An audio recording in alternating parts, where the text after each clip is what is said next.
Hey everybody, what's up and welcome back to today's video guys. And today guys, I'm going to be showing you how to know your PayPal account number. This is a very simple thing to do, so make sure to watch this quick and easy video till the very end and follow my steps correctly so you can make sure that this works the same for you and you can do this yourself. But yeah guys, let's get straight into it. So first things first, you're going to go and be opening up the official PayPal website right here, paypal.com if you've not already. And after opening it up, you'll be greeted by the main page. So in the main page, we need to get started logging into our account. In the upper right corner is going to be the login button that you can use for logging into your account. If you do not already have an account, you can just go and create a new one. And once you have logged in, you'll be greeted by this home page right here, which is the main page where we can take a look at our PayPal balance. We have our recent activity right here. We can send money, request money, and so on.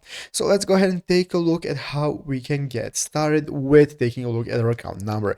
Basically, guys, if you want to take a look at your account number, you have to be a business account. If you're a personal account and not a business account, you're only going to have your username and your email that you're going to go and be sending to people when you want them to send you money. So they will be able to use your email for sending you money. But if you're a business account, you're going to have your account number as well. So if you're not a business account, you can go into your settings option right here. And by opening up your settings options, you can go into your account settings, from which you can switch to your business account if you want. And then you're going to get your own ID as a business account that people will be able to use for sending you money. And it's basically easy as that. If you want, you can go ahead and open up the account tab right here, and this is going to show you your ID. Once you turn to your business account, it's all going to be available in the account settings right here, and that's how to do it. So I hope this video was helpful. If it was, make sure to leave a like, subscribe to the channel. So you guys, thanks for watching, take care, and bye.